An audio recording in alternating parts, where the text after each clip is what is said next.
సాయిబాబా గురువుగా తీసుకోవాలా? అసలు సనాతన ధర్మంలో ఆయనకి స్థానం ఉందా లేదా? సిద్ధపురుషులు, మహాత్ములు, వారిని మనం గౌరవిస్తాం. సాయిబాబాకి అవధూతకి ఉన్న లక్షణాలు ఉన్నాయా? బాలోన్మత్త పిశాచవర్తనకు మాట ఉంది. అవధూతలు బాలుల వరే, ఉన్మత్తుల వరే, పిశాచముల వరే సంచరిస్తారు.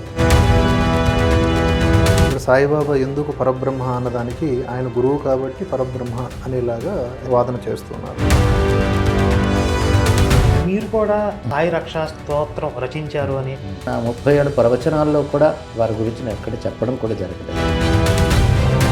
హారతి కూడా ఇచ్చినట్టు 2 సందర్భాలు ఒకటి చెప్తాను. కరుణాకర్ గారు కానీ లలిత్ కుమార్ గారు కానీ వీరు ఎక్స్ క్రిస్టియన్స్ అని చెప్తారు. నిజాన్ని తెలుసుకున్న తర్వాత అది ప్రకటించేటటువంటి అర్హత ఉండదా గురువు? నేను చదివాను గురువుగారు సచ్చరిత్రని. నేను చదివాను. చదివిన తర్వాతే నా అభిప్రాయాలు చాలా మారాయి. సాయి మందిరాలకి ఆగమ శాస్త్రం అనేది ఉంటుందా? మందిరం ఆలయం ఎలా అవుతుందండి? రామకృష్ణ పరమహంస గురించి చెప్తారు, రమణ మహర్షి గురించి చెప్తారు, అక్కడ దాకా వస్తారు. ఇది చెప్తారేమో అని ఎదురు చూస్తాం, మీరు చెప్పరు. నాకు స్పందిస్తే నేను చెప్పగలను. షిరిడియే మక్కా అవ్వాలి కదా గురువు గారు ఆ లెక్క ప్రకారం?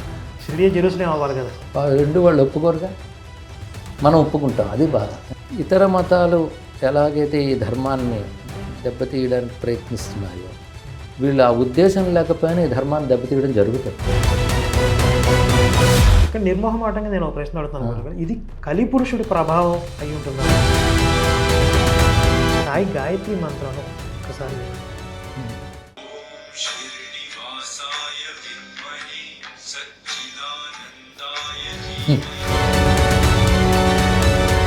అరుణాచలంలో ఈ మధ్య టోపీ అమ్మవారు అని చెప్పి బాగా ప్రాచుర్యంలోకి వచ్చింది. ఆవిడ గురించి నేను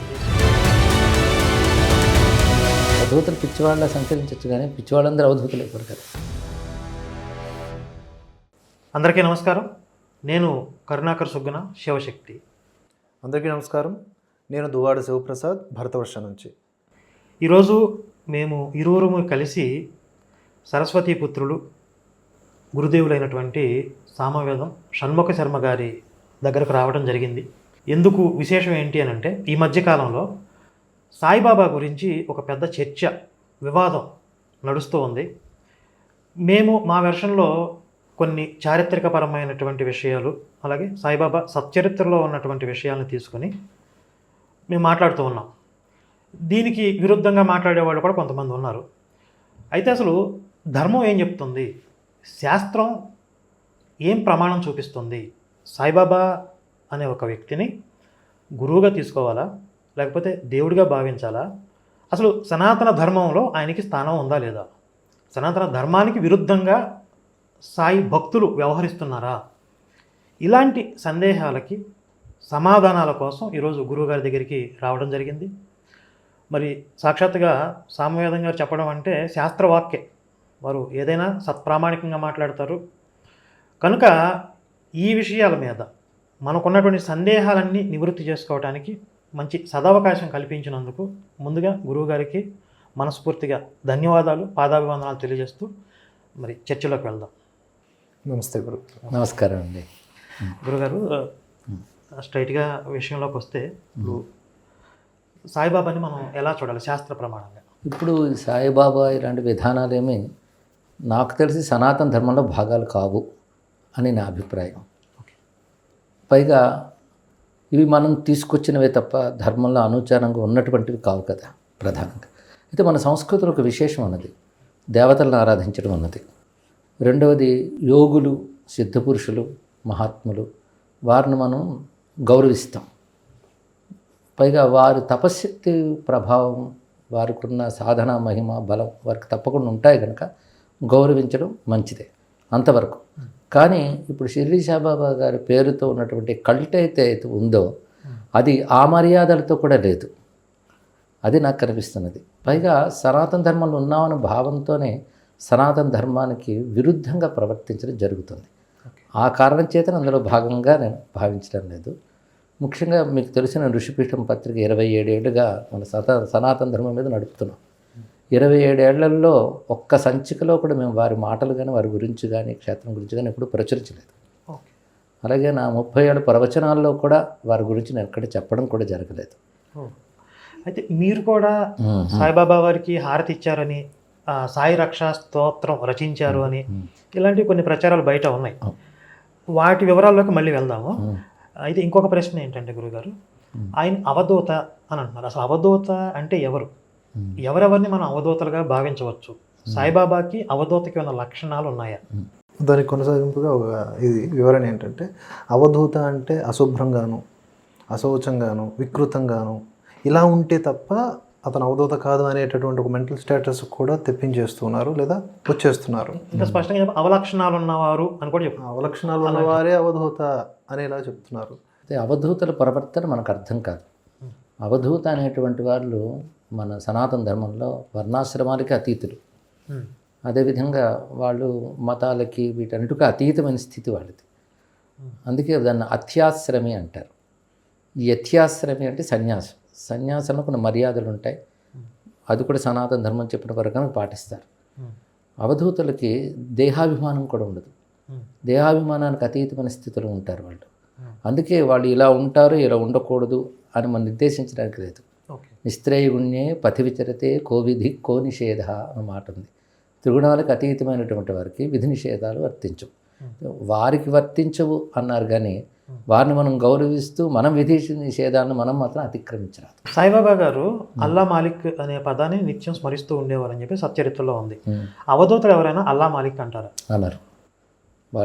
వారు ఏది అనడము లేదు. నిరాశే నిన్నమస్క్రియా అన్నారు. అంటే వారు ఒకరు నమస్కరించరు, ఒకరు ఆశీర్వదించరు, రెండు ఉండవు. కనుక వాళ్ళు అలాగా అనే అవకాశమే లేదు. ఆశీర్వదించరు, నమస్కరించరు. అవధూతలేని వారి స్థితి అది. అసలు సన్యాసి అయినప్పుడు కూడా అది పాటించాలి. అతను అవధూత స్థితికి వెళ్ళలేకపోయినా యత్యాశ్రమి కూడా నిరాశే నిన్నమస్క్రియా అని గౌడ భగవత్పాదులు వారు కార్యకాలంలో రచించారు. నమస్కరించరు, ఆశీర్వదించారు. అందుకే మీరు యతీశ్వరుల దగ్గరికి, పీఠాధీశ్వరుల దగ్గరికి వెళితే నారాయణ నారాయణ అంటారు. నారాయణ స్మృతే తప్ప ఆశీర్వచనం అనకూడదు పీఠాధీశ్వరుడు. సన్యాసాశ్రమానికి నియమం ఇది వారు నియమంగా పాటిస్తారు. అవధూత దగ్గర సహజంగా ఆ రెండు ఉండవు. ఎందుకంటే అంతటేనే బ్రహ్మముగా చూసేవారు. అంటే నాకు సనాతన ధర్మానికి విరుద్ధమైన అంశాలు ఏం కనబడ్డాయంటే, శివరాత్రి నాడు నేను ఉపవాసం ఉంటానంటే అవేం అక్కర్లేదు తిను అని బలవంత పెట్టడం సంప్రదాయ విరుద్ధమైనటువంటిది అంశం నాకు అందులో కనిపించింది. ఇలాంటివి కొన్ని కనపడ్డాయి.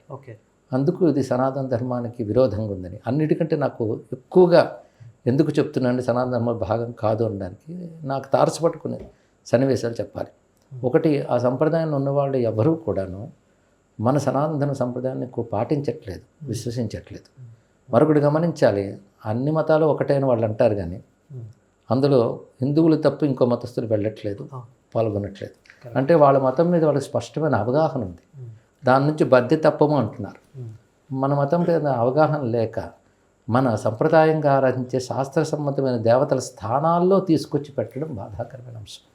ఇప్పుడు మనం ఆచార్యుల్ని పెద్దల్ని గౌరవించిన వాళ్ళని దైవ సమానం అనొచ్చు. వారి ప్రబోధాలు కూడా మనం విని స్ఫూర్తి పొందుతాం, తద్వారా ఆచార్యులుగా భావిస్తాం. అంతే తప్ప దేవతా స్థానాల్లో ప్రత్యామ్నాయాలుగా మనం పెట్టాం. ఇప్పుడు మనకి మొట్టమొదటగా మనకి గురువు అంటే శ్రీకృష్ణ పరమాత్మని తీసుకోవచ్చు. కృష్ణం వందే జగద్గురు అంటారు. తర్వాత వ్యాస భగవానుడు, తర్వాత మనకి శంకరాచార్యుల వారు, ఇంత ఉన్నతమైనటువంటి గురువులు మనకు ఉన్నారు. ఇప్పుడు మనం శంకరాచార్యుల వారిని సకల దేవతా స్వరూపం అనేటటువంటి విధానం ఎక్కడా లేదు. వ్యాస భగవానుడిని సకల దేవతా స్వరూపం అనే విధానం ఎక్కడ లేదు. శ్రీకృష్ణుని శ్రీకృష్ణుడిగా ఉంచారు, వ్యాసుడిని వ్యాసుడిగా ఉంచారు, శంకరాచార్యుని శంకరాచార్యులుగా ఉంచారు. సరే, సాయిబాబా గారిని కూడా ఎవరన్నా వాళ్ళ నమ్మకాన్ని బట్టి ఎవరైనా గురువు అని అనుకుంటే మనకి ఇబ్బంది లేదు. కానీ ఈ గురువుని తీసుకెళ్ళి సకల దేవతా స్వరూపుడు, సచ్చిత్ ఆనంద పరబ్రహ్మము అనేటటువంటి పేర్లతో సంబోధిస్తూ ఉన్నారు. హారతిలో కూడా, సాయిబాబాకి ఇచ్చేటటువంటి హారతిలో కూడా సాయి గాయత్రి మంత్రం అనేది ఒకటి క్రియేట్ చేశారు. వీటి మీద అంటే ఇది శాస్త్రపరంగా ఇది దోషం కిందకు వస్తుందా?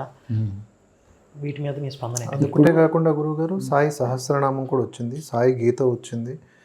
అలాగే హిందూ దేవి దేవతల నామాలతో కూడా సాయి రామ, సాయి కృష్ణ ఇట్లా అన్నీ ఇక్కడక్కడ, సాయి సత్యనారాయణ వ్రతం కూడా కొంత ప్రాచుర్యంలో ఉంది.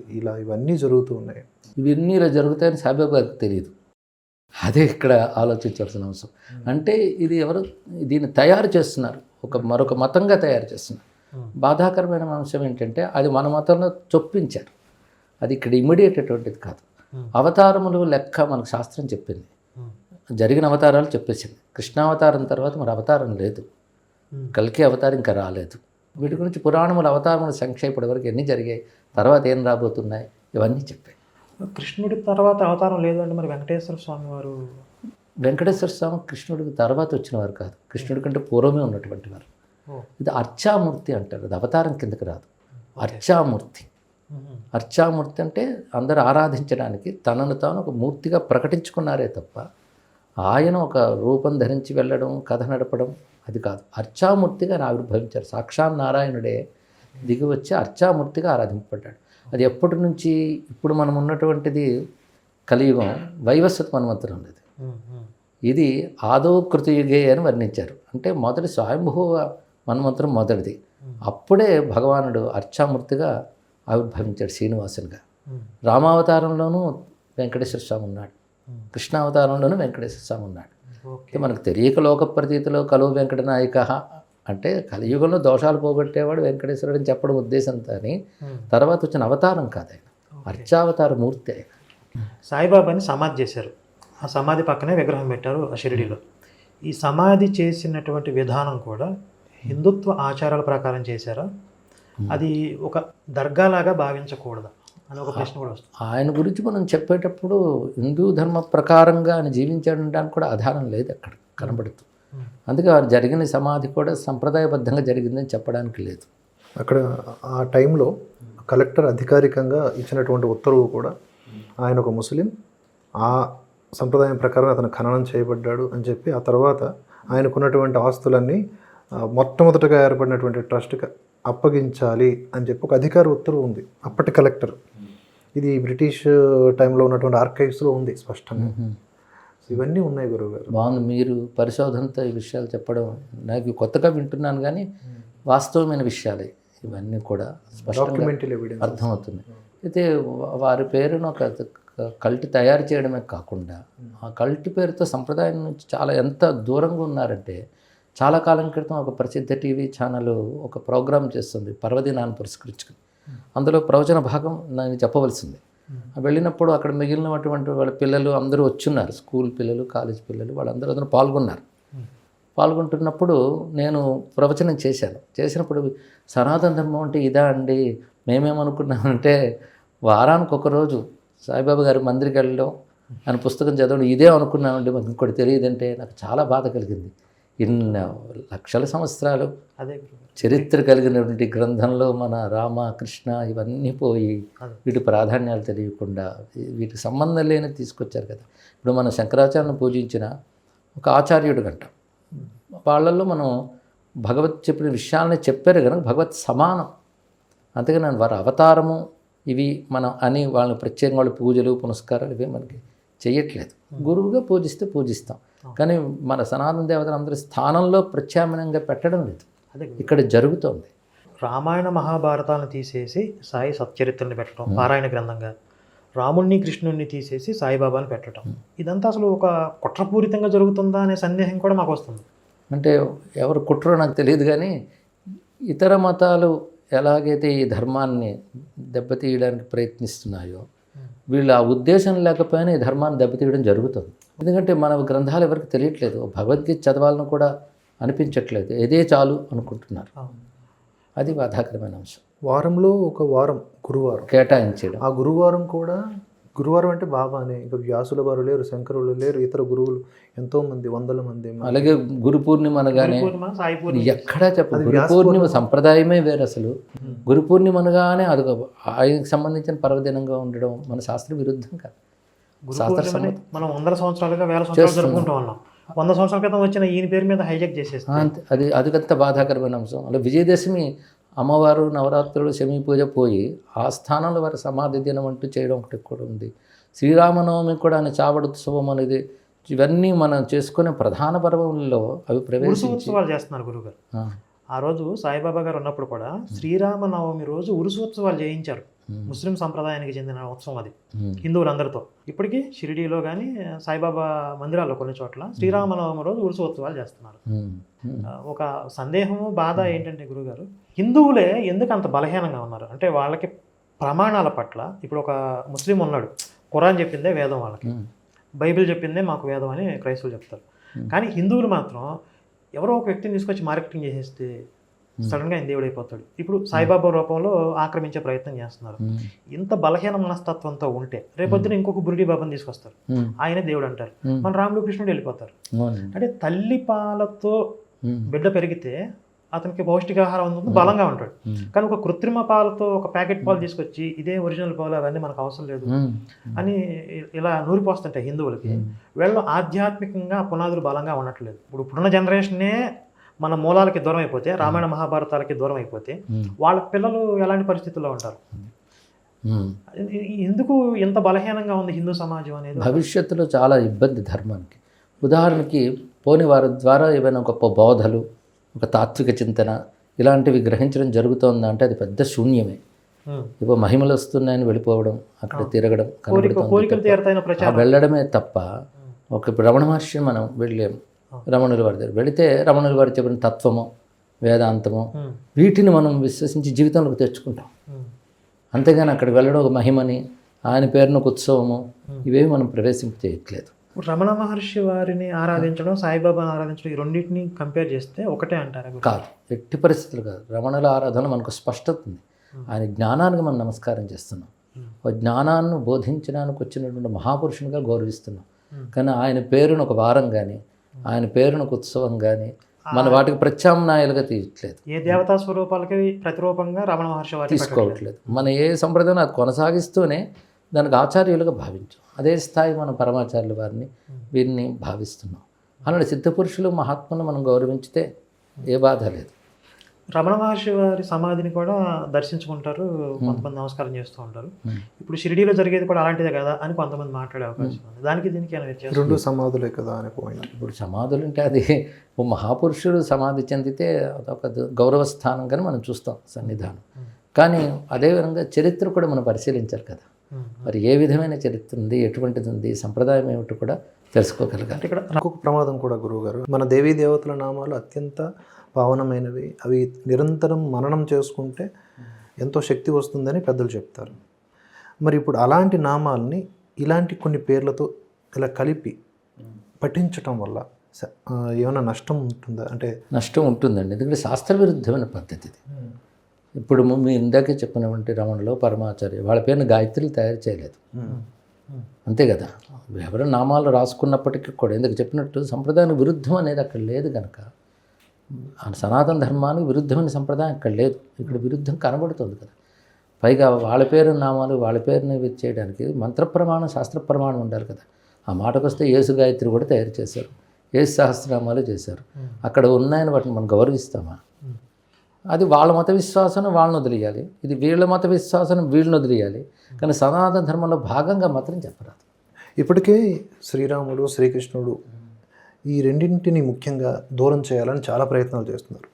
రీసెంట్గా కూడా ఆర్య ద్రవిడ అని చెప్తారు. రాముడు ఆర్యుడు, అక్కడ రావణుడి మీద దాడి చేశాడు, అతడు ద్రవిడుడు అని. లేదా నార్త్ ఇండియన్ గాడ్స్, అది మ్యానుఫ్యాక్చర్డ్ గాడ్స్, వాళ్ళు ఇక్కడ తెచ్చి సౌత్ ఇండియాలో ఇన్ని కుట్రలు నడుమ మళ్ళీ సాయిరామ, సాయికృష్ణ, ఈ సాఫ్ట్ కార్నర్, ఈ ఎలా బయటకు రావాలో అర్థం కావట్లేదు గురువు. మనలో పుట్టిన ముసలంగానే నేను భావిస్తున్నానండి. పైగా మరొక వికృతం ఏంటంటే ఆయన కాళీయ పణిపణాల మీద ఆయన నాట్యం చేస్తున్నట్టు, ఆయనే వేణువు పట్టుకున్నట్టు, ఆయన శివులం ఆయన శివుడిలాగా ఆయన చుట్టూ పాము పడుకున్నట్టు, ఆదిశేషుడు పడగబెట్టారు, గరుత్మంతుడి మీద ఆయన విగ్రహం పెట్టారు, అది ఎంత శివలింగం మీద కూర్చుంటున్నాడు ఆయన. ఎంత బాధాకరమైన ఇది. వాళ్ళ యొక్క ఒక అభిమాన సంఘాలలాగా ఏర్పడిన విశ్వాసాలు, అందుకు వాళ్ళ వాదనలకు దిగుతారేమో కానీ శాస్త్రం ధర్మం మాత్రం దీని ప్రమాణంగా అంగీకరించేది ఎట్టి పరిస్థితుల్లో. ఇక్కడ మీరు ఎంత స్పష్టంగా, సూటిగా, నిర్మోహమాటంగా ఇది వేద విరుద్ధం, శాస్త్ర విరుద్ధం అని చెప్తున్నారు. ఇప్పుడు ఎవరైతే ఈ సాయి భక్తులు, సాయి కల్ట్గా కొంతమంది ఫామ్ అయ్యారో వీళ్ళు మీ మీద ఒకవేళ విమర్శలకు దిగితే వాటికి మీరు ఎలా స్పందిస్తారు? అంటే నేను మొదటి నుంచి నా ప్రవచనాల్లో మాత్రం నేను చెప్తూనే వస్తున్నానండి. అంటే డైరెక్ట్గా పేర్లు ఎప్పుడు ఎవరి గురించి నేను చెప్పలేదు. కానీ రాముడు కృష్ణుడి సందర్భం వచ్చినప్పుడు అవతార పురుషుల లక్షణాలు ఏమిటి, అవతార పురుషుల స్వభావం ఏమిటి, ఇవి తెలుసుకోవాలి. ప్రతివారు అవతారం కారు. అయితే ఒక సిద్ధపురుషుడు ఉండొచ్చు, ఒక యోగి ఉండొచ్చు, ఒక కారణజన్ముడు ఉండొచ్చు, ఒక మహాత్ముడు ఉండొచ్చు, మనకంటే గొప్పవారు అయిన ఒక సిద్ధపురుషులు ఉండొచ్చు. వారిని మనం గౌరవించడం వరకు సరిపోతుంది. కానీ మన దేవతల స్థానంలో ప్రత్యామ్నాయాలుగా వాళ్ళని తీసుకురావడం కానీ, సర్వదేవతాత్మకంగా భావించడం కానీ కూడదు అని నేను చెప్తున్నాను. అలా చెప్పడం వల్ల నా మీద కొందరు అప్పుడే వచ్చి నన్ను ప్రశ్నించడం కూడా జరిగాయి. కొందరు వచ్చేయమన్నారంటే వారి మీద మీరు ప్రవచనం చేయాలని అడిగారు నన్ను. అడిగితే నాకు వారి గురించి ఏం తెలియదని నేను చెప్పలేను అన్నాను. తప్పించుకోవాలి కదా, ఎందుకు వైరుధ్యాలు వివాదాలు అంటే. కాదు, మేము పుస్తకం ఇస్తామన్నారు, చదివి చెప్పండి అని. నాకు స్పందిస్తే నేను చెప్పగలను, నాకు స్పందనే రాదు. నాకు అక్కడ నాకు అన్నమాచార్యులు ఉన్నారు, త్యాగరాజ స్వామి ఉన్నారు, అలాంటి మహానుభావుల గురించి చెప్పగలను. వాళ్ళ భక్తులు, వాళ్ళ గ్రంథాలు, వాళ్ళ మహిమలు ఇవన్నీ చెప్పగలను. నాకు ఇక్కడ ధర్మంగా నా మనసు స్వీకరించట్లేదు. మేము చదివాం గురువుగారు సత్యచరిత్రని, చదివితే మాకు అన్నీ కూడా నెగిటివ్గానే కనపడుతున్నాయి. అది చదివాక నేను చాలా నేర్చుకున్నా. నేను చదివాను, చదివిన తర్వాతే నా అభిప్రాయాలు చాలా మారాయి. Okay okay. అయితే మీరు సాయి రక్ష స్తోత్రం రచించారు అనేది కొంత ప్రచారంలో ఉంది. అదే దాని గురించి నేను చెప్పాలి. అప్పట్లో నేను చలనచిత్ర రంగంలో ఉన్నాను చాలా. ఇది 30 ఏళ్ళ క్రితం నాటి సంగతి. అప్పుడు నేను ప్రవచనకర్తగా ఇంకా ప్రారంభించలేదు, చిన్నవాడిని. అప్పటికి నేను విన్న మాటల ప్రకారం, నాకు అప్పుడు ఉన్న పరిమిత జ్ఞానం ప్రకారంగా అప్పుడు ఇంత కల్ట్ విస్తరించలేదు. ఇన్ని రకాల వికృతాలు ఎక్కడ కనబడలేదు, ఇంత వైకృత్యాలు అప్పుడు లేవు. అంటే అంత లేదా అంత కనబడలేదు, మీడియా లేకపోవడం వల్ల ఏమిటో.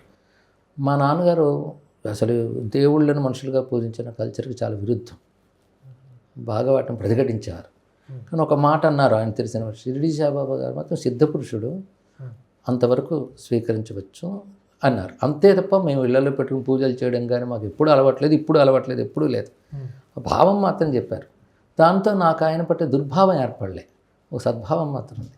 అదే సమయంలో మేమందరం గౌరవించే మళ్ళా చంద్రశేఖర శాస్త్రి గారు వాళ్ళందరూ స్పష్టంగా ఆయన గురించి గొప్పగానే చెప్పారు. వీటన్నిటి వల్ల నాకు ఒక సద్భావం ఏర్పడిన మాట మాత్రం వాస్తవం. ఆ బాల్యంలో, ఆ వయస్సులో, కౌమార వయస్సులో. తర్వాత నేను చలనచిత్ర రంగంలోకి వచ్చిన తర్వాత పాటలు రాయడం పని. కొంతమంది ఆయన మీద రాయమని అడిగారు నన్ను వృత్తిరీత్యా. అయితే వృత్తిరీత్యా కూడా మనసు చంపుకుని ఇక్కడే నేను రాయలేదు. కానీ ఈయన మీద నాకు నెగిటివ్ థాట్ లేదు కనుక అప్పుడు నాకు లభించినటువంటి ఆధారాలతో నేను రాశాను పాటలు. అప్పుడు అది మాత్రం వాస్తవం. నేను చలనచిత్ర రంగంలో ఉన్నప్పుడు రాశాను. 35 సంవత్సరాల క్రితం పాటలు రాశాను. సంస్కృతంలో ఒక ఆల్బమ్, తెలుగులో ఒక ఆల్బమ్ రాశాను, అంతే. అంతకు తప్ప నేను స్వయంగా నా కోసం రాసుకున్నవన్నీ కూడా శివపదాలు, విష్ణు పదాలు ఇవే రాసుకున్నాను నేను తప్ప అవి రాయలేదు. సినిమాల్లో పాటలు కూడా రాశాను, అప్పుడు ఇవి రాశాను.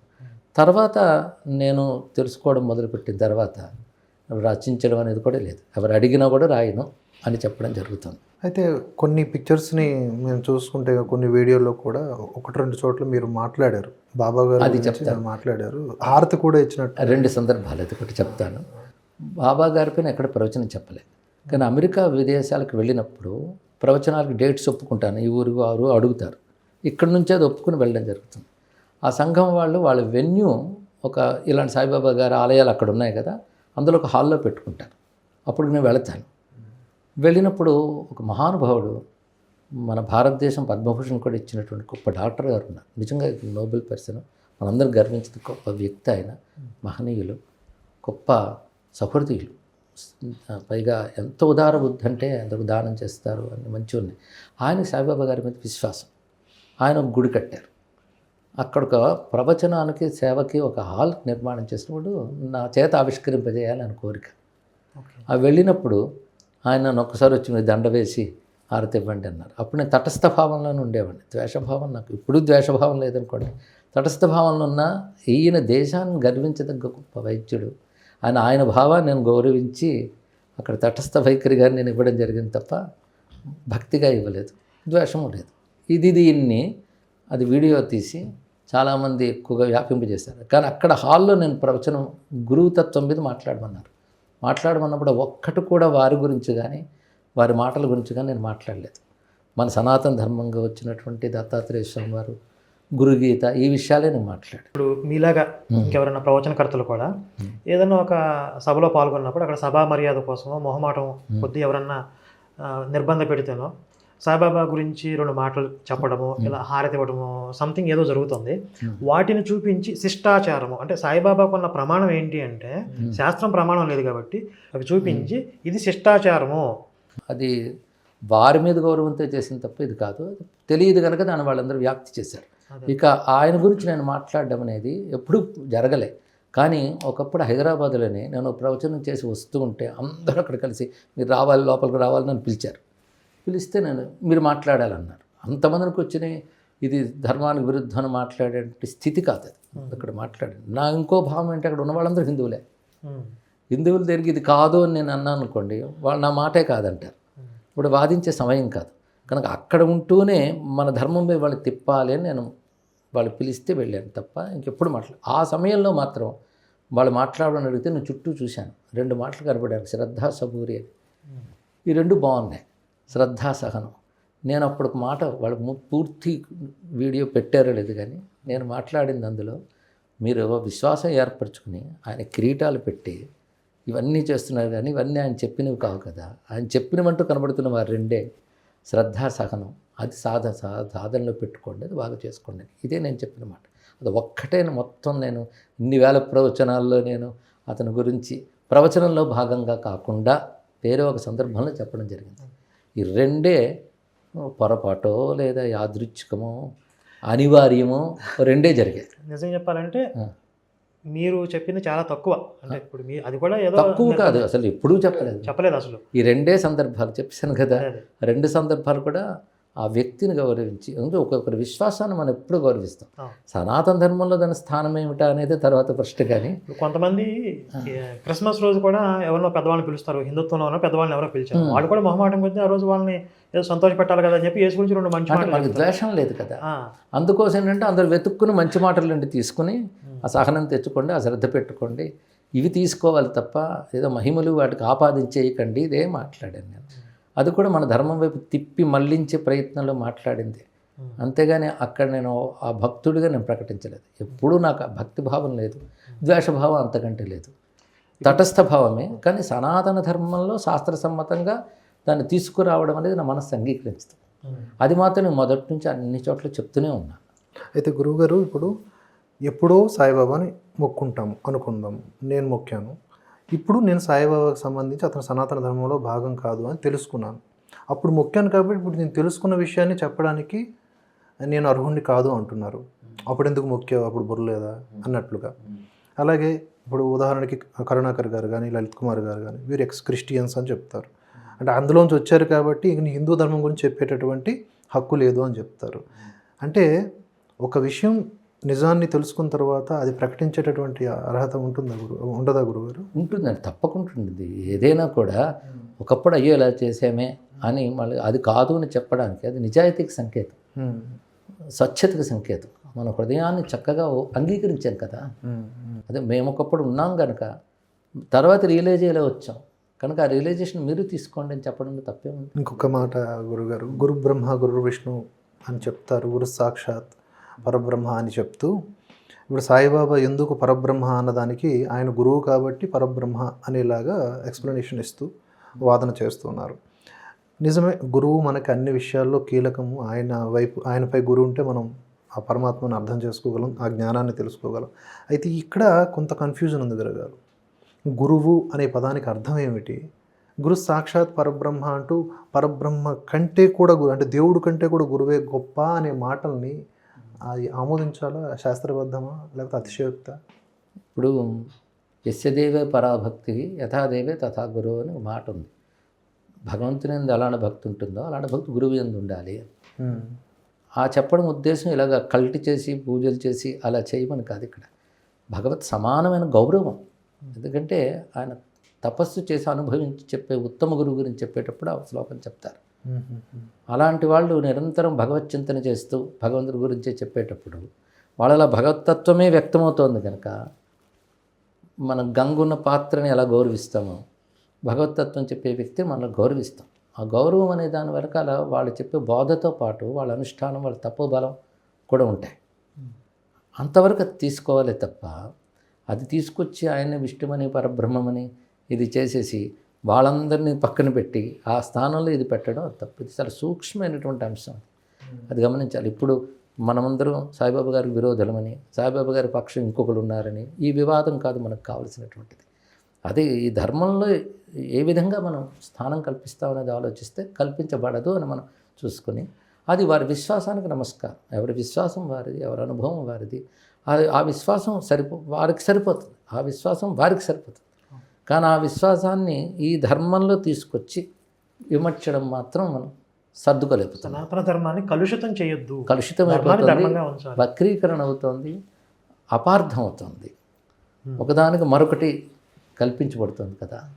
అంటే ఈశ్వరం సర్వభూతానం అంటారు కదా, అలాగే భగవంతుడు కూడా మీరు ఏ ఏ మార్గాల్లో ఎవరిని పూజించినా ఆయా మార్గాల్లో నేనే అనుగ్రహిస్తున్నాను ఇలాంటి ఉదాహరణలు చెప్పి, సో బాబాను పూజిస్తే తప్పే ఉంది, రాళ్ళని రప్పను పూజిస్తున్నప్పుడు అని కూడా మాట్లాడతారు గురువుగారు. ఇప్పుడు ఏ ఏ మార్గంలో కొలిచినా ఆయా మార్గాల్లో నేను కనబడతానని అర్థం. శాస్త్రసమ్మతమైన ఏ మార్గంలోనైనా నన్ను కొలుచుకోవచ్చు అని చెప్పాడే తప్ప శాస్త్ర విరుద్ధ మార్గాలు కూడా నన్ను చేర్చుతాను ఎలా చెప్తాడు? తస్మాత్ శాస్త్ర ప్రమాణం. అందుకే తస్మాత్ శాస్త్రం ప్రమాణంతే అన్న మాట ప్రకారంగా ఏ యథామాం ప్రపద్యంతే తాంస్తదైవ భజామ్యం అన్న మాటకి నన్ను ఎలా భావిస్తారో అలా అనుగ్రహిస్తాను. అది శాస్త్రసమ్మతంగా భావించిన వారిని అనుగ్రహిస్తాను అర్థం. అందుకే సనాతన ధర్మంలో అనేక మార్గాలు ఉన్నాయి. ఆ మార్గాల్లో ఏ మార్గమైనా నన్ను అనుష్ఠించవచ్చు అన్నారే తప్ప దాని విరుద్ధ మార్గం నన్ను చేర్చుతుందని ఆయన చెప్పలేదు కదా. ఇంతకుముందు మీరు చెప్పినట్లుగా కృష్ణుడి తర్వాత ఇక రాబోయే అవతారం కల్కి అవతారం.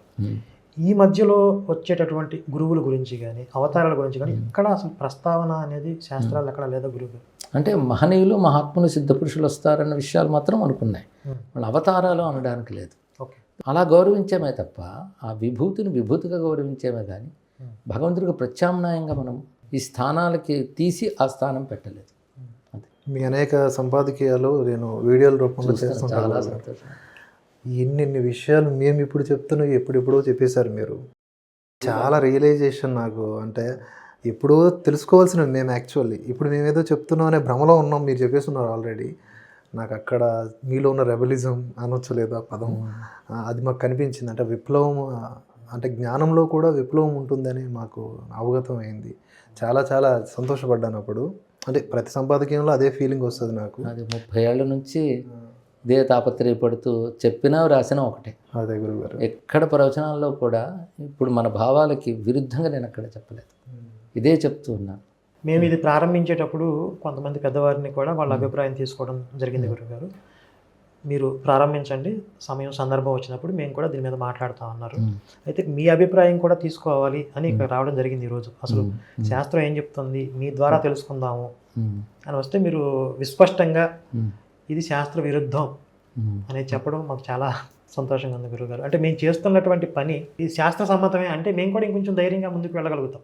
అది అంతేకాకుండా నా ప్రవచనాలు వినే అలవాటు లేనటువంటి వాళ్ళు కూడా ఏవో ఒక 2 ముక్కలు లాక్కొచ్చి దాన్ని ఇక్కడికి చూపించి మాట్లాడడం కూడా జరుగుతుంది కనుక ఈ స్పష్టత ఇవ్వాల్సిన బాధ్యత కూడా నాకు ఉంది.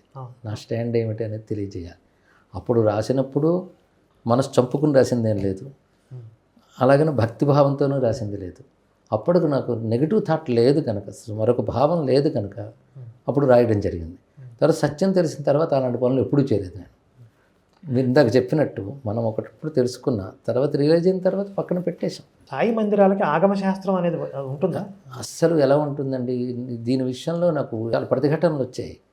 నేను ఒకసారి చెప్పడం జరిగింది, ఫలానా మందిరం ఆలయం ఎలా అవుతుందండి, ఒక యంత్ర ప్రతిష్ఠ చేస్తారు కదా, ఆ యంత్రానికి తగ్గ దేవతను పెడతారు కదా, ఇక్కడ ఏ యంత్రం పెడతారు, ఏ దేవత రూపం కల్పన చేస్తారు గట్టిగా అడగడం జరిగింది.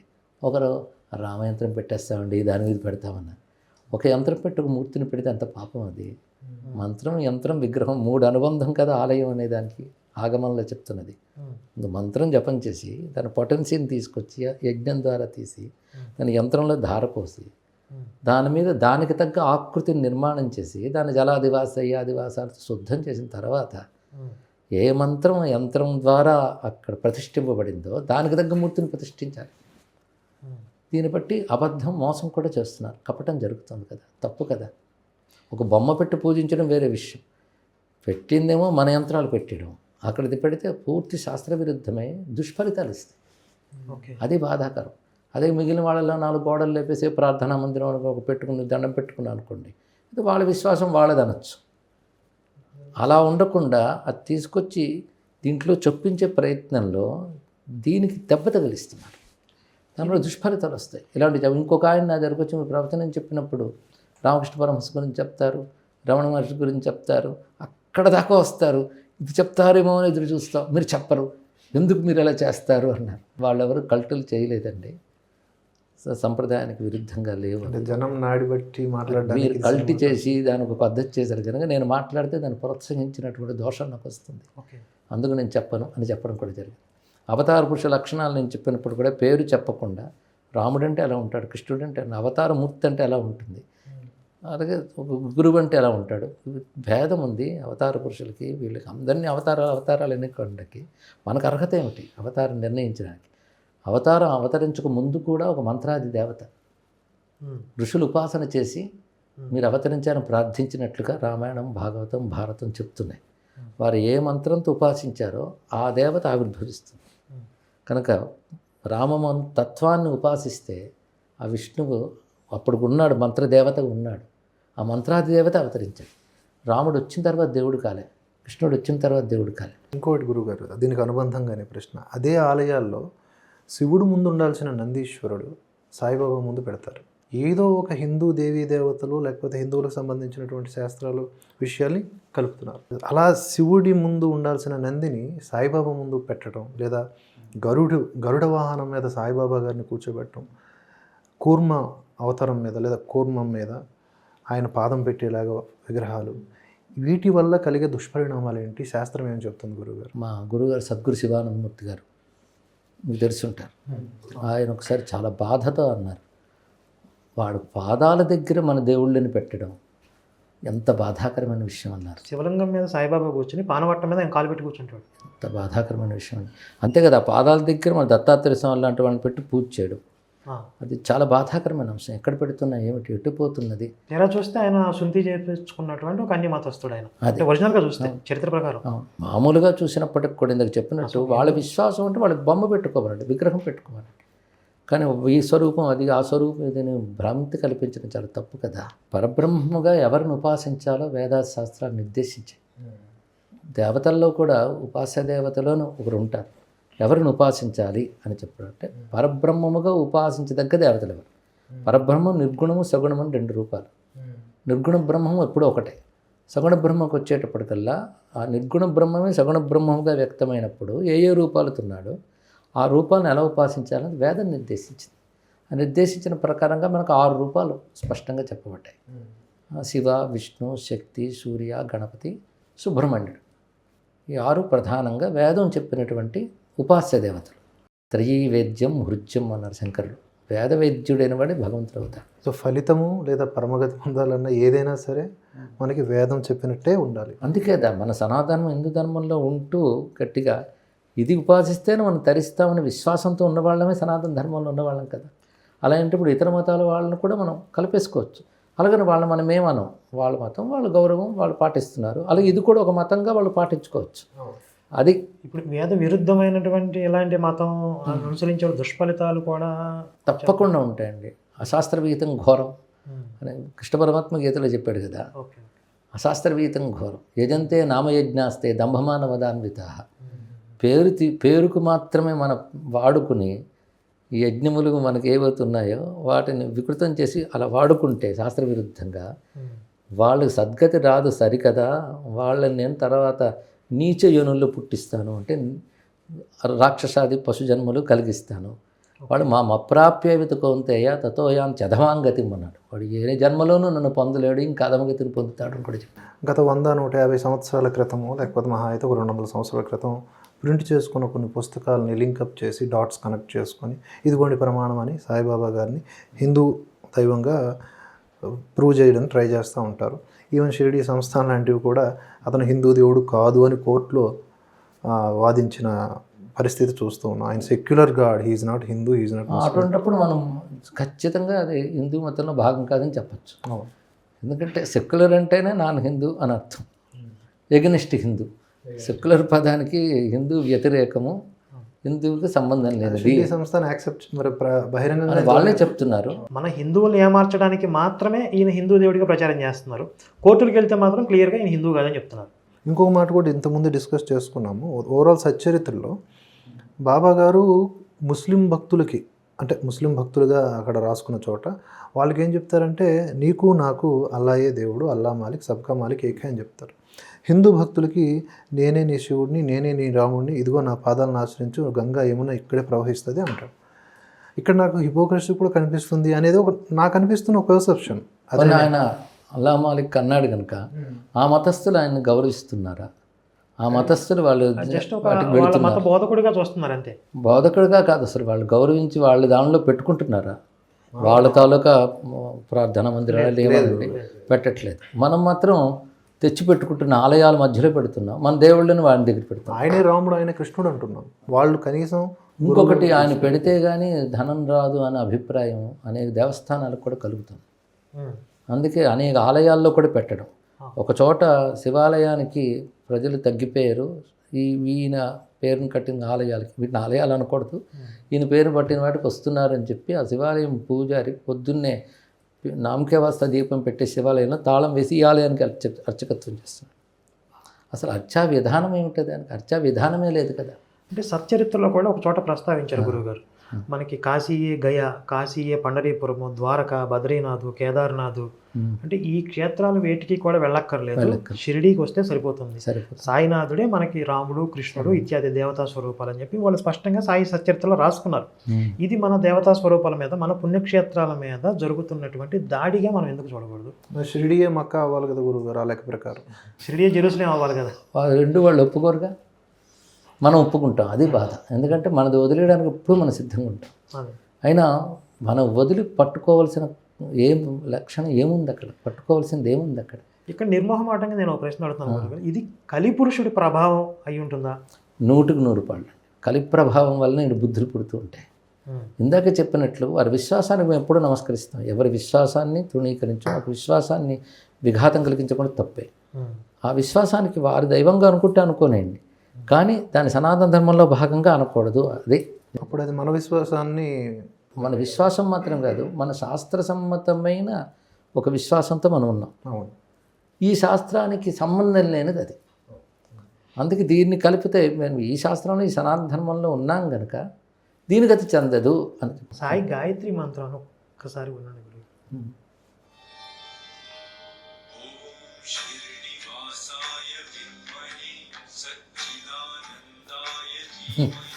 గాయత్రి మంత్రం చాలా తప్పు కదండి. ఎందుకంటే మంత్రానికి ఋషి ఉంటాడు, మంత్రానికి శాస్త్ర ప్రమాణం ఉండాలి. మంత్రాలు మొత్తం రెండింటిలోంచి లభిస్తాయి. ఒకటి వేదం, 2 ఆగమం. ఆగమం అంటే మంత్రశాస్త్రం, తంత్రశాస్త్రం కూడా మనకు ఉంది. తంత్రాల నుంచి, వేదం నుంచి, ఈ రెండులోంచి వచ్చిన వాటి మంత్రం అంటారు.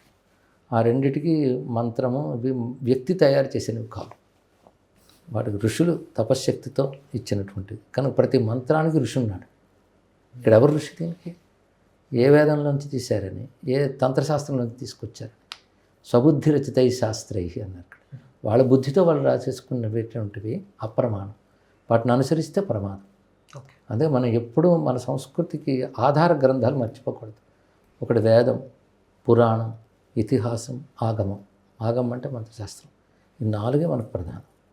ఈ 4ంటికి చెందనిది ఏదైనా సరే సనాతన ధర్మం పేరుతో చలామణి కారాదు. అది మనం గుర్తుపెట్టుకోవాలి. ఇప్పుడు ఇందులో ఈ 4ంటికి దేనికి చెందనిది ఇది. అందుకు ఒక గురువు మా నమ్మకం పెట్టుకోండి, కానీ వీటిల్లో కలపకండి అనేదే నేను చెప్పేది. సనాతన ధర్మంలో భాగంగా చెప్పకూడదు. ఈ స్పష్టత హిందువులకి కలగాలి. ఇంకొక ప్రశ్న గురువు గారు, అంటే వారి వైపు నుంచి కూడా ఉన్న విషయాలుగా ఇది నాథ సంప్రదాయం అని. ఎందుకంటే ఒక సందర్భము సచ్చరిత్రలోనే ఉంటుంది, ధుని అని ఒకటి ఉంటుంది, అంటే నిత్యం అగ్నిహోత్రం. అక్కడే ఆయన మల విసర్జన చేస్తాడు అని రాసి ఉంటుంది. ధుని పక్కనే మల విసర్జన చేస్తాడు, అండ్ వారానికి ఒకసారి స్నానం చేస్తాడు బాబావారు, ఆయన లీలలు అర్థం కావని రాశారు. సరే, దాన్ని కూడా మహిమలుగా వీరు చదువుకుంటారు. కానీ ఈ నాథ సంప్రదాయంలో అవి సాధారణంగా ఉంటాయి, అటువంటి వారు మాంసం కూడా తింటారని, కాళిక సంబంధించిన పూజలు కూడా అవి ఉంటాయని చెప్తారు. ఇంకొకటి ఏంటంటే దత్తాత్రేయుని యొక్క అవతారాల్లో ఇతను కూడా ఒకరు ఉన్నారని ఏదో ఒక పుస్తకం ప్రమాణంగా చేసి చెప్తారు. ఇన్ని వీటికి ఎలా సమాధానం చెప్పాలి? ఉత్తమ దత్త సంప్రదాయంలో వాళ్ళు ఎవరు కూడా మాట చెప్పినది లేదండి. రెండవది, ఇటువైపు ఇన్ని శాస్త్రవిరుద్ధమైన అంశాలు కనబడుతూ ఉంటే ఆ ధుని పెట్టుకోవడం అనేది ఎక్కడో కనబడుతుంది కనుక ఇది మనం యాక్సెప్ట్ చేయాలంటే మిగిలిన విషయాలన్నీ ఏమంటారు? అంటే సచ్చరిత్రలో సాయిబాబా ఎప్పుడూ కూడా వెలుగులో నిద్రించేవాడు. ఆయన చావడిలోకి పోయినా దీపాలు పెట్టుకుని నిద్రించేవాడు. కాబట్టి ఆయన వెలుగులో ఉండటం ఇష్టం కాబట్టి ఆయన ఒక మంట అగ్ని రగిల్చుకొని అది నిత్యం కొనసాగేలా చూసుకున్నాడు.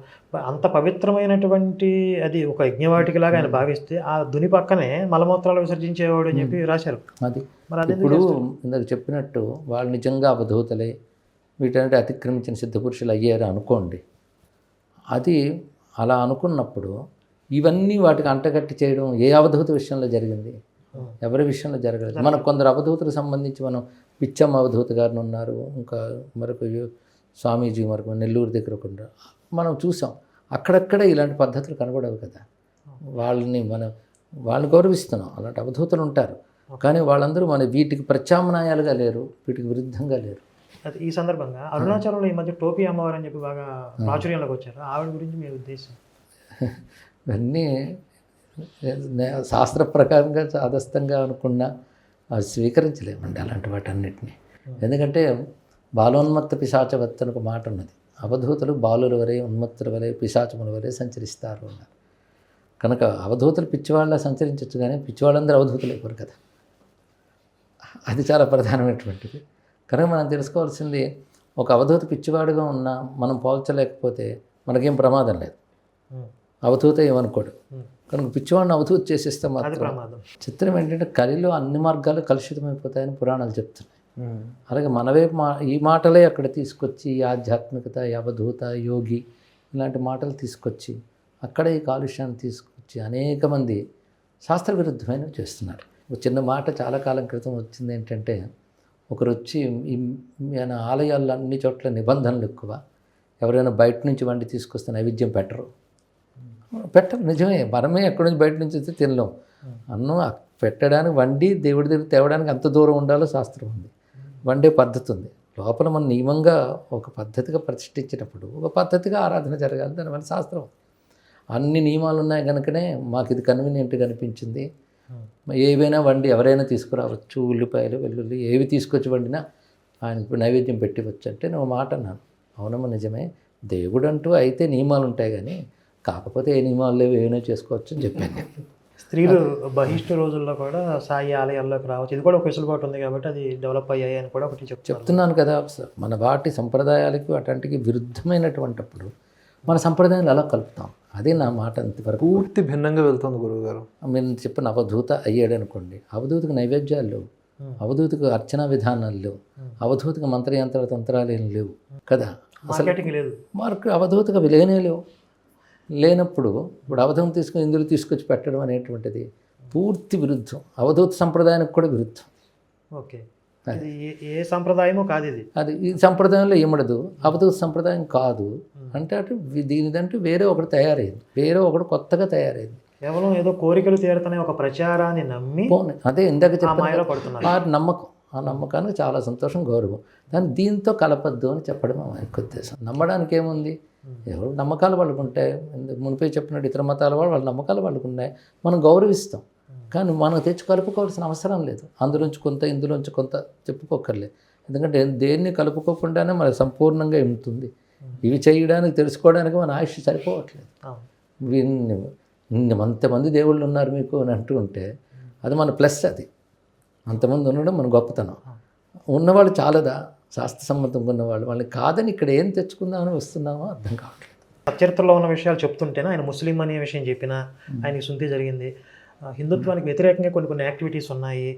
కొంతమంది ముస్లిం ఒక ఉన్మాదంతో ఉన్నటువంటి ఒకళ్ళిద్దరూ చరిత్రలో కనపడుతున్నారు. అంటే వీరభద్రస్వామి ఆలయాన్ని అపవిత్రం చేయాలని చూసిన ఒక వ్యక్తి, అలాగే రాత్రిపూట పెద్ద పెద్ద అరుపులతో కల్మా చదువుతూ ఆ షిరిడి గ్రామస్తులు నిద్ర లేకుండా చేస్తే, ఈ షిరిడి గ్రామస్తులు ఈ రోహిల్లా అనే వ్యక్తి మీద సాయిబాబా కంప్లైంట్ చేస్తే ఆయన వేళన నోరు మోపిస్తాడు తప్ప ఆ రోహిల్లాని సరి చేసుకోమని చెప్పడు.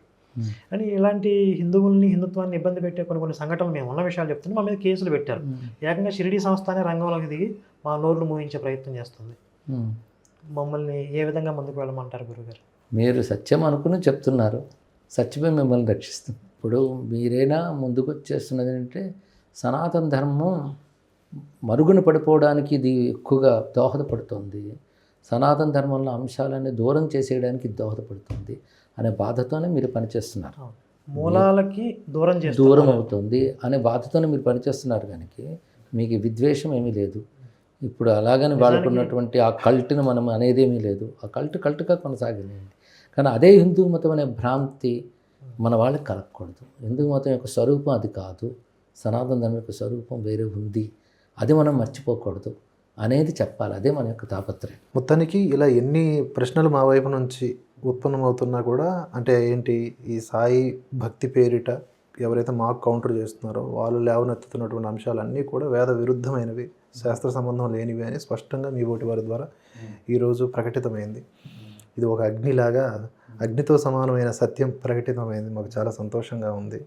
ధన్యవాదాలు గురుగారు. మా మీద వాత్సల్యంతో మీ విలువైన సమయాన్ని కేటాయించి ఎంతో విలువైన విషయాలు తెలియజేశారు. మేము చెప్తున్న విషయాలను బట్టే కొన్ని వేల మంది సాయిబాబా ఆరాధన మానేస్తున్నాము అంటే అది ఏ విధంగా మనకి ప్రమాదం, హిందుత్వానికి ఇది ప్రమాదంగా మారుతుంది అనే విషయాన్ని అర్థం చేసుకున్న వాళ్ళు వేలాది మంది ఉన్నారు గురువు. ఈరోజు మీ ముఖతః శాస్త్ర సమ్మతం ఏది, శాస్త్ర విరుద్ధం ఏది ఇంత స్పష్టంగా చెప్తున్నారు కాబట్టి ఇంకా ఎవరికైనా సందేహాలు ఉంటే కనుక వాళ్ళందరికీ కూడా ఈరోజు వాళ్ళకి సమాధానం లభిస్తుంది అనేది మేము నమ్ముతున్నాం గురువుగారు. ఇంకెంతో మంది ధర్మ ప్రచారకులు, ప్రవచనకర్తలు కూడా ముందుకు వచ్చి నిర్మోహమాటంగా ఏది ధర్మం ఏది అధర్మం చెప్పవలసిన అవసరాన్ని గుర్తిస్తారని కూడా భావిస్తూ ఉన్నాం. జై శ్రీ. ధన్యవాదాలండి. నమస్కారం.